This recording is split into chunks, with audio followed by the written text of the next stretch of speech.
the House of Origin. Mr. Barker has provided an update on bills that we were watching. It's before you at the rostrum. In terms of modification of any positions or such, those issues will be presented before the Executive Committee at our next month's meeting. But with that information before you in the bill briefing, any member of the Authority Board have any questions? Yes, Mr. Crane. Just a comment, Mr. Chairman. On the bill that I'm most familiar with, which is SB 517, I think the authority, it's in our interest not to take a position opposing it, but rather to be neutral on it. And the reason I say that is we're creatures of the legislature. And there are a number of situations in California where there are boards that are operating independently. For example, the Stem Cell Board, which operates much more independently than this board does, as we all know, and the State Pension Fund, which in all these cases, the taxpayers and the citizens have the risk, but these boards are operating independently. In our case, we're actually the governor appoints the majority of our members, so we're the least independent of all these boards. But I worry about people like ourselves who are creatures of legislation taking positions on our own existence, in a sense. So I just think we're better off staying neutral on matters like that. That's the only comment I wanted to make. Thank you. Very good. Your comments were directed at, let me see. Right. Exactly. I think that question also in the issue of organization, where we may fit, where we may be independent, those are discussions that have certainly come before this board for the last few years I have been here. And in that regard, we should agendize, Mr. CEO, the legislative update again for the Executive Committee and have the Executive Committee review its positions at our next meeting. And then, in fact, if there is a discussion of the committee and subsequently the board in terms of changing a position, we should. I know Ms. Galgiani's bill also has been amended to insert elements of reorganization. Certainly there were comments by the LAO about reorganization of this board. So if the board wishes to be neutral on the whole subject of reorganization, give direction or participate in the debate, let's bring that back to the board at our next meeting. Is that acceptable? The only thing is very that good, you're going to have in about 2 weeks, you'll be out of time. So I don't know when your next meeting is. Well, actually, the bills will, after they pass out of the House of Origin, they go back into the other house. This bill has already passed out of the Senate. Therefore, any modifications will either be made in the Assembly or subsequently in a conference committee.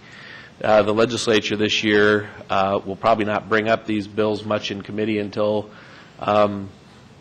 July, if not when they return in August.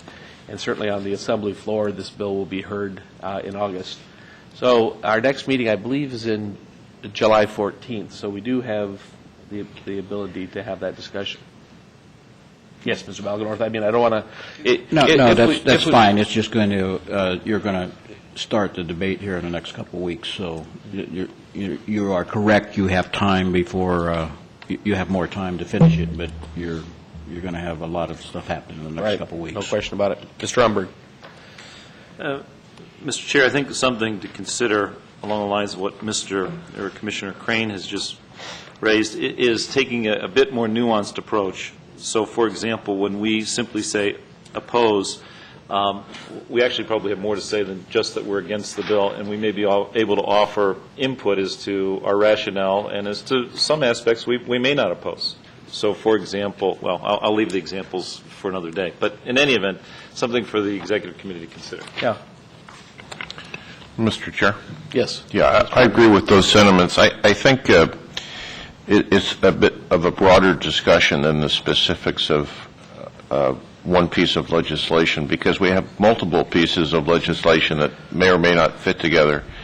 And I think there's already experience on the board with the governance model that the board may see some benefit to some changes and may see some hindrance to the accomplishing the mission that's been set out by some of the other changes that are proposed. But I think it's a broader discussion as to what, with the experience of the authority, would the authority say might work well, and work with the legislature in partnership to help accomplish that model.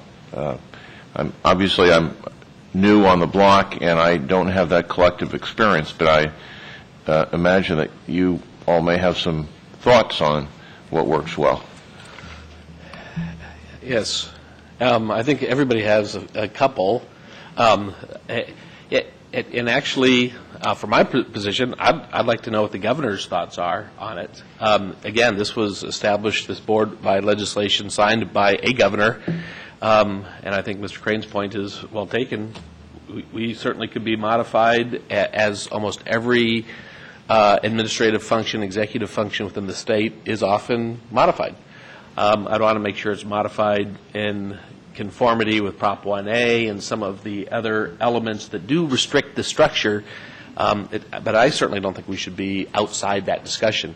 I personally would like to know where this governor would like this board to be established and be able to work in partnership to ensure that this board carries out its functions. And if this governor feels and his administration that it should be in a certain place, we should figure out how to work to make it operate in that place. So I probably am very open to hear where it fits the best in terms of the vision of the executive, and I would probably wait anxiously to hear where that direction might be.